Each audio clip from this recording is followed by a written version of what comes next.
पंछी बनूं उड़ता फिरूं दसियों दलों में, आज मैं आजाद हूं पंजे के बलों से। हिलोरी हिलो हिलो हिलो हिलो। तो हुजूरे आला गुले गुलफाम, आजादी का असली अमृतकाल तो कांग्रेसी नेताओं के लिए चल रहा है। एक के बाद एक सब आजाद हुए जा रहे हैं। अब कौन हो गया शेखर? अब कौन हो गया? अबे कांग्रेस के वरिष्ठ नेता और चलिए पूर्व छोड़िए, क्योंकि वो पता नहीं क्या क्या पूर्व रह चुके हैं। अगर मैं सब पूर्वों को गिनाने लगा तो मैं खुद भूतपूर्व हो जाऊंगा। मेरा मतलब है उनके पूर्व पद बताते बताते अगला शनिवार आ जाएगा। पूर्व मुख्यमंत्री, पूर्व केंद्रीय मंत्री, पूर्व नेता प्रतिपक्ष, पूर्व सांसद, पूर्व कांग्रेस महासचिव, पूर्व प्रदेश कांग्रेस अध्यक्ष, पूर्व यूथ कांग्रेस अध्यक्ष, पूर्व G23 के नेता श्री गुलाम नबी आजाद ने कांग्रेस की प्राथमिक सदस्यता समेत सभी पदों से इस्तीफा दे दिया है। यानी आजाद साहब फुल्ली आजाद हो गए। मुबारक हो।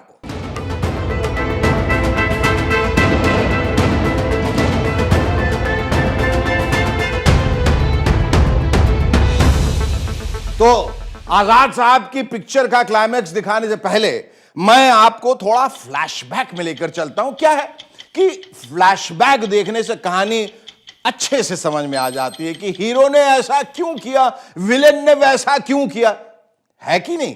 तो पहले आप फ्लैशबैक का ये सीन देखिए। मुझे पूरा विश्वास है इस देश के लिए कुछ कर गुजरने की उनकी कामना वो कभी उनको चैन से बैठने नहीं देगी। और मुझे विश्वास है कि जो भी दायित्व जहां भी वो संभालेंगे वे जरूर वैल्यू एडिशन करेंगे, कंट्रीब्यूशन करेंगे। ये फ्लैशबैक जो आपने अभी अभी देखा, इसमें एक चमत्कार था। चमत्कार ये कि आज से लगभग 1.5 साल पहले मोदी जी ने गुलाम नबी आजाद साहब के बारे में पूरे 11 मिनट तक बोला था, जब गुलाम साहब राज्यसभा से विदा हो रहे थे। यकीन हो रहा है आपको? 11 मिनट तक जी, कांग्रेसी नेता के लिए 11 मिनट बहुत बड़ी बात है। बड़ा दुर्लभ क्षण था जब मोदी जी ने किसी कांग्रेसी नेता की तारीफ की, वो भी इतनी 11 मिनट तक। और तारीफ करते करते उन्होंने गुलाम साहब को एक ऑफर भी दे दिया। अब कांग्रेसी नेता कह रहे हैं कि गुलाम साहब ने कल वही ऑफर कैश किया है। ये था वो ऑफर। व्यक्तिगत रूप से भी मेरा उनसे आग्रह रहेगा कि मन से मत मानो कि अब आप इस सदन में नहीं हो। आप के लिए मेरे द्वार हमेशा खुले, आपको मैं निवृत्त होने नहीं दूंगा। कोई जब तुम्हारा हृदय तोड़ दे, तड़पता हुआ जब कोई छोड़ दे, तब तुम मेरे पास आना प्रिय, मेरा दर खुला है, खुला ही रहेगा तुम्हारे लिए।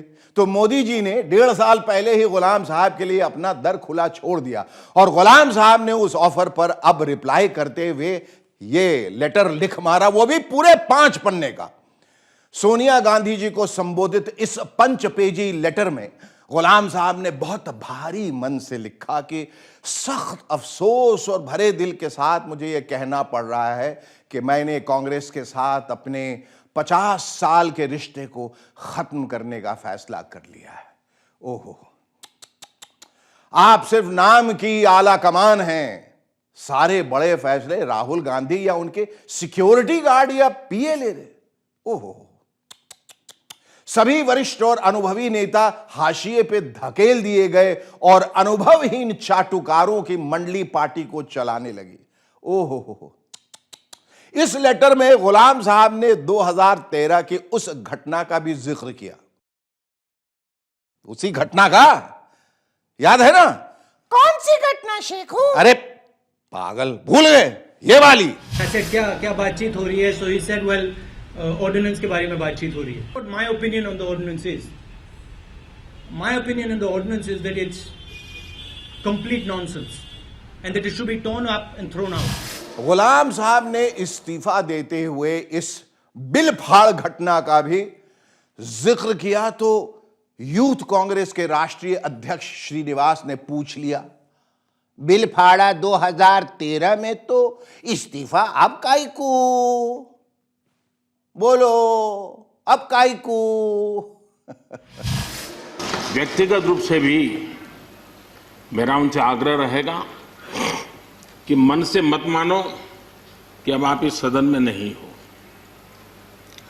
आप के लिए मेरे द्वार हमेशा खुले, आपको मैं निवृत्त होने नहीं दूंगा. कुछ तो मजबूरियां रही होंगी, यूं कोई बेवफा नहीं होता. जब किसी की कद्र नहीं होती तो वो बशीर बद्र साहब का यही शेर पढ़ता है, यानी कद्र और बद्र का बहुत पुराना नाता है. इसलिए कांग्रेस के सीनियर नेता और G23 ग्रुप के गुलाम साहब के हमजोली आनंद शर्मा जी यही कह रहे हैं कि कुछ तो मजबूरियां रही होंगी जो गुलाम साहब यूं आजाद हो गए. इतने बड़े कद के नेता इस स्थिति पे पहुंच जाएं कि मजबूर होकर वो एक 50 साल से बड़ा लंबा रिश्ता उनको तोड़ना पड़ा. जाहिर है वो बहुत आहत हुए होंगे, उनको चोट भी पहुंची. वो मजबूरियां बता रहे हैं और कांग्रेस का लगभग हर नेता इसे स्वार्थ बता रहा है. एक मिनट, पहले मैं ये स्पष्ट कर दूं कि जिसने कांग्रेस अभी छोड़ी नहीं है ऐसा हर नेता. क्या पता आप कंफ्यूज हो जाएं, क्योंकि जितने कांग्रेस में हैं, माफ कीजिएगा, उतने ही छोड़ चुके हैं या छोड़ने का मन बना रहे हैं. तो यह बात कांग्रेस के वो सारे नेता बोल रहे हैं जो अभी भी कांग्रेस में हैं. ये बड़े अत्यंत दुख की बात है कि एक ऐसे समय में पूरे की पूरी कांग्रेस पार्टी के कार्यकर्ता संगठन सड़क के ऊपर महंगाई, बेरोजगारी और ध्रुवीकरण के खिलाफ लड़ाई लड़ रहे हैं. तो ऐसे समय में हम ये उम्मीद करते थे कि गुलाम नबी आजाद साहब जैसे वरिष्ठ नेता कांग्रेस के कार्यकर्ताओं के साथ मिलकर के विपक्ष की आवाज और जनता की आवाज को अपना बल देते. दुख की बात यह है कि वो इस आवाज के अंदर अपना हिस्सा नहीं बनना चाह रहे. ये बड़े दुख की बात है. हर बार उनको राज्यसभा मिलती है तब वो चुप रहते हैं, तब उन्हें गलतियां भी नहीं दिखती. अगर गलतियां आज दिख रही हैं वही बात आज गलत हो गई 8 साल बाद, क्योंकि अब राज्यसभा नहीं है. कांग्रेसियों की नाराजगी की वजह सिर्फ यही नहीं है, ये तो आपने अभी सुना. एक और बड़ी वजह है और वो है शादी. जिन गुलाम साहब की शादी में खुद सोनिया जी और संजय गांधी जी गए हों, उन्हीं की कांग्रेस से तलाक ले गए, यानी कि विदा होकर चल दिए. ये कोई बात है? इंदिरा जी थी, इंदिरा जी और संजय गांधी जी गुलाम नबी आजाद साहब की शादी में गए वहाँ श्रीनगर के अंदर. वहाँ ये शुरुआत करी कि भाई नौजवान लड़का है, ये आगे बढ़ना चाहिए. और लड़का आगे बढ़ गया, पार्टी को ही छोड़कर आगे बढ़ गया. ये ख्याल भी नहीं रखा कि पार्टी ने उसे क्या क्या दिया, बल्कि क्या नहीं दिया. 42 साल तक इनको सब पदों पर, चाहे वो कभी महाराष्ट्र आए हों MP बन के, तो वहाँ से बनाए इनको 2 बार. राज्यसभा में आए हो 5-6 बार, वहाँ उनको मौका मिला है. ये जो कांग्रेस के नेता अभी अभी गिना रहे थे कि ये दिया वो दिया, ये कोई खैरात नहीं है, ये कहना है G23 ग्रुप के गुलाम साहब के हमसफर मनीष तिवारी जी का. मेरे भाई, कोई खैरात थोड़ी बट रही थी. कांग्रेस की बगिया को बहुत लोगों ने अपने खून से संजोया है, तो इसलिए अगर किसी को कुछ मिला है तो कोई खैरात में थोड़ी मिला है. हमें किसी से कोई सर्टिफिकेट की जरूरत नहीं है. इतना ही नहीं, तिवारी जी ने कांग्रेस के किसी नेता को चपरासी तक बता दिया. अब किसको बोला आप खुद अंदाजा लगाइए, मैं इसमें नहीं पढ़ने वाला. तिवारी जी ने यह भी साफ साफ बोल दिया कि आप धक्के मार के भगाओगे तो चले जाएंगे, और क्या करेंगे. जो कल तक का मंत्रियों के चपड़ासी हुआ करते थे, वो कांग्रेस के बारे में ज्ञान देते हैं। इस संस्था में हम किराएदार नहीं हैं, हिस्सेदार हैं। अब आप धक्के मार के निकालने की कोशिश करोगे तो फिर दूसरी बात है, फिर देखा जाएगा। ये बात बोलने वाले तिवारी जी अकेले नहीं हैं। सलमान खुर्शीद साहब भी लगभग यही बात बोल रहे हैं, बस उनके शब्द अलग हैं, उनके कहने का लहजा अलग है, शैली अलग है, अंदाज अलग है, अंदाज़े बयां जुदा है। हम जैसे लोग कहीं नहीं जाएंगे, हमें विश्वास है। ये नहीं कि हम कहीं जा नहीं सकते, लेकिन हमें विश्वास ये कि हम कहीं जाएंगे नहीं। हमको कुछ भी मिलता हो, हम जाएंगे नहीं, पार्टी के साथ रहेंगे। आप कह रहे होंगे कि मैं कांग्रेसियों का ही झगड़ा दिखा रहा हूं, ऑपोजिशन वाली पार्टी क्या कर रही है ये तो मैं बता ही नहीं रहा। ऑपोजिशन वाली पार्टी ने तो खुला ऑफर दे दिया भाई साहब, खुला ऑफर। स्वैग से स्वागत कर रहे हैं, स्वैग से।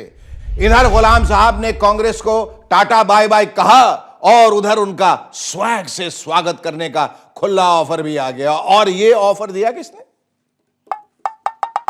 ये ऑफर दिया किसने? बीजेपी के एक ऐसे नेता ने जो खुद गुलाम साहब की तरह कांग्रेस छोड़कर आए हैं, कुलदीप बिश्नोई। बीजेपी में पूरा स्वागत मैं करता हूं। अगर भारतीय जनता पार्टी मेरी ड्यूटी लगाएगी तो मेरे उनसे व्यक्तिगत पारिवारिक ताल्लुकात है, मैं अवश्य उनको मना के ला सकता हूं। अगर मुझे कहा जाएगा तो अवश्य मना पाऊंगा मैं।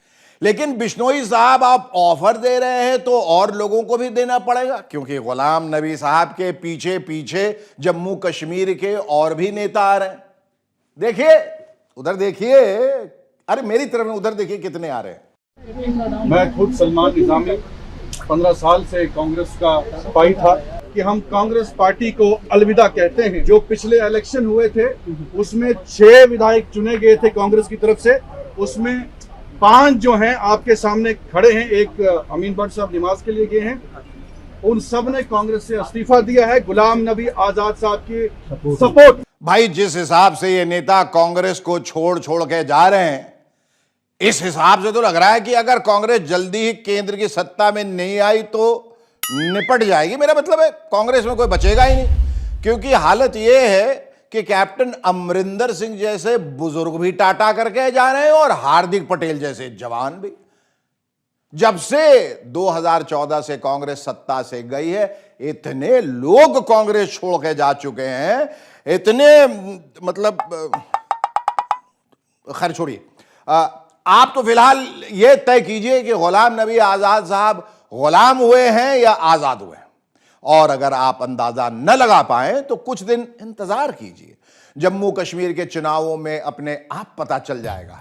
तो अपनी उंगलियां फंसा कर बैठ जाइए, बोले तो फिंगर्स क्रॉस करके बैठ जाइए। Until then wait and just wait. अरे अरे अरे, मुझे तो बीजेपी और आम आदमी पार्टी के नेताओं पे बड़ा तरस आता, कसम से। बेचारों को पिछले 1 हफ्ते से रोज रोज कैमरे के सामने आके गला फाड़ना पड़ रहा।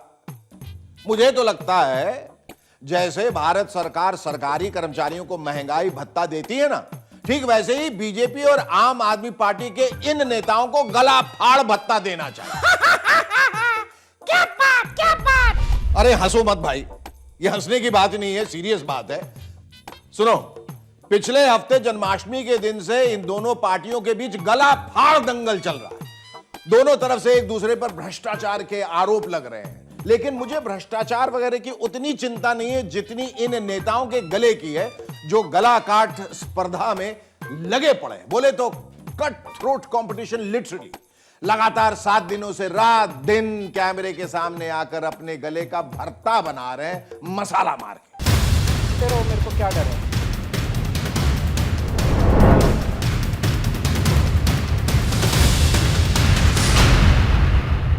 आपने अभी तक फिल्मों में और सीरियलों में ही सीरियल किलर देखे होंगे। पॉलिटिक्स में सीरियल किलर देखा है क्या? तुमने देखा है बंदरू? नहीं, कौन है शेखू? बीजेपी।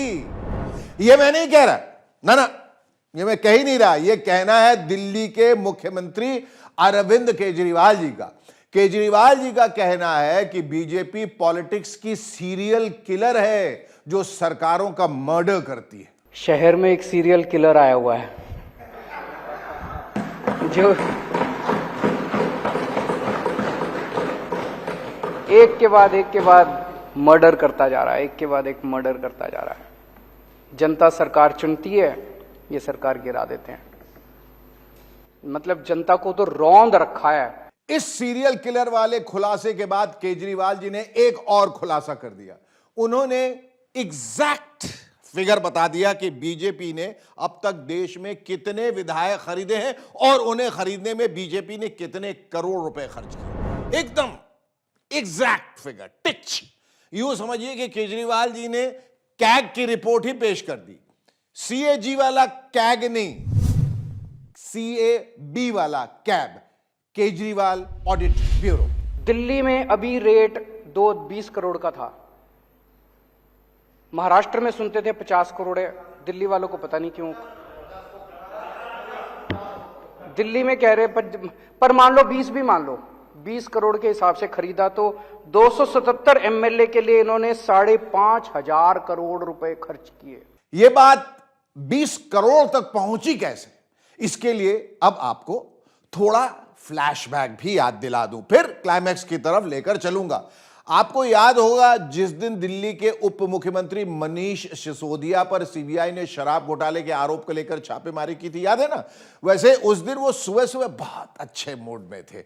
उस सुबह उनके बारे में अमेरिकी अखबार न्यूयॉर्क टाइम्स में एक स्वीट सी क्यूट सी खबर छपी थी कि दिल्ली में सिसोदिया जी बतौर शिक्षा मंत्री कमाल कर रहे हैं, he is doing a fantastic job. लेकिन इस स्वीट क्यूट सी खबर के लिए वो किसी को मिठाई भी नहीं खिला पाए थे कि उनके घर पर सीबीआई वाले पहुंच गए।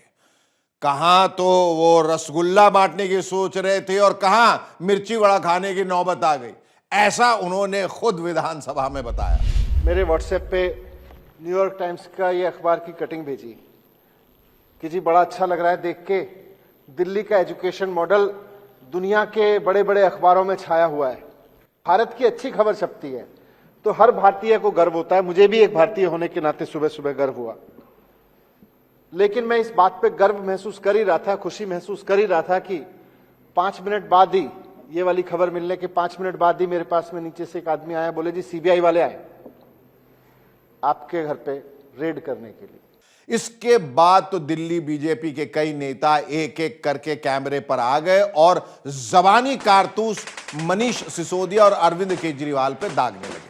उनमें जो एनर्जी दिख रही थी, जो उत्साह दिख रहा था, जो जोश दिख रहा था, जो दम दिख रहा था, उससे लग रहा था कि दिल्ली बीजेपी के नेता च्यवनप्राश का डबल डोज खाकर आए थे। अरविंद केजरीवाल, ये आपकी बहुत ही घिसी पिटी स्क्रिप्ट है, टोटल फ्लॉप शो है ये आम आदमी पार्टी का। अरविंद केजरीवाल जी, आपको शराब नीति पे बोलना है, लेकिन आप इस पे जो चुप्पी साधे हुए हैं वो अपने आप में बहुत कुछ बता रहा है। आम आदमी पार्टी का चेहरा बेनकाब हुआ है, ऊपर से नीचे तक भ्रष्टाचार में डूबी हुई है। और मोनीश, शराब स्कैम मिनिस्टर, जो पाठशाला की बात तो करते हैं, खोलते नहीं, मधुशाला जगह जगह खोलने का काम करते हैं। रातों रात में स्क्रिप्ट बना देते हैं। कोई भी हमारे एमएलए जो है मिल नहीं रहे, उनका नाम भी नहीं बताते, कौन फोन कर रहा है बीजेपी वाला, उसका भी नाम नहीं बता रहे। इस सबसे ऐसा समा बन गया कि केजरीवाल सरकार गई पानी में, लेकिन आम आदमी पार्टी के नेता भी कम खिलाड़ी नहीं है। उन्होंने भी जवाबी और जबानी कारतूस छोड़ने शुरू कर दिए और कहा कि दिल्ली की आम आदमी सरकार को ऑपरेशन लोटस के तहत गिराने की तैयारी चल रही है। और यह कहा कि आपके विधायकों को 20-20 करोड़ का ऑफर दिया गया। मधुशाला से बात शुरू हुई थी और कमल के फूल तक जा पहुंची। हमारे विधायकों को पैसे के ऑफर दिए जा रहे हैं। 20 करोड़ का ऑफर है। भारतीय जनता पार्टी 20 करोड़ रुपए ऑफर कर रही है। 20 करोड़ रुपए का प्रलोभन देके 20 करोड़ रुपए दिए जाएंगे कि 20 करोड़ रुपया आपके लिए तैयार है। एक एमएलए को 20-20 करोड़ रुपए का ऑफर दिया जा रहा है। हे दर्शकों, आप लोगों ने यह देख लिया कि किस तरह बीजेपी और आम आदमी पार्टी के नेता एक दूसरे पर दे दनादन फेंक रहे थे। और ऐसा भी नहीं कि ये सब बाहर प्रेस कॉन्फ्रेंस में और सड़कों पर ही हो रहा था, नहीं, विधानसभा के परिसर में भी बीजेपी के विधायकों ने ऐसा ही किया।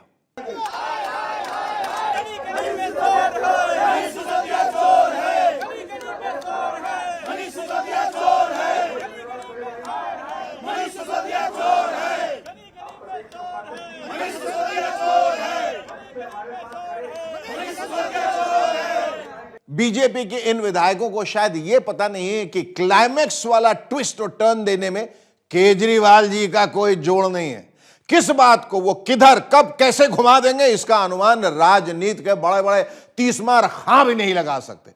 जब दिल्ली में तथा कथित एक्साइज पॉलिसी घोटाले वाला विवाद चल रहा था कि केजरीवाल जी ने सीरियल किलर और 20 करोड़ के रेट वाली ऐसी ऑफ स्पिन बॉल फेंकी जो लेग स्पिन में बदल गई, ये तो आपने देख ही लिया।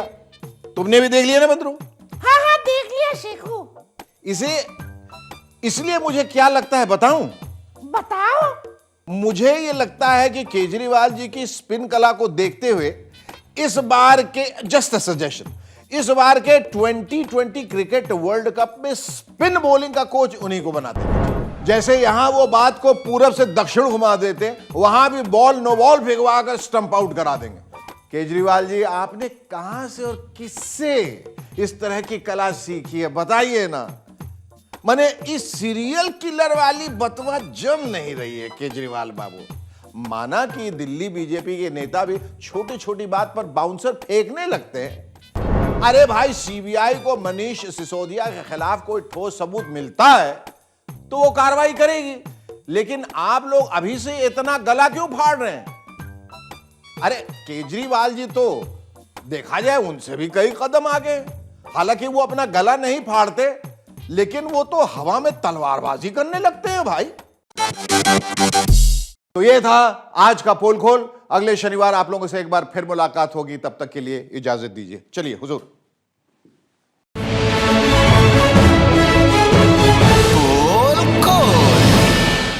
जैसे ही घड़ी का काटा दोपहर 2:30 पे आए, बबीता जी का दिल सास बहू साजिश के लिए मचल जाए। और ये है इनकी बहू, पूरे दिन ऑफिस की टेंशन हो जाए गॉन जब ये करें अपना फेवरेट शो फ्री टाइम पे ऑन। इनकी तरह आप भी देखिए अपना फेवरेट शो अपने टाइम पर और डाउनलोड कीजिए एबीपी लाइव ऐप अपने स्मार्ट टीवी पर।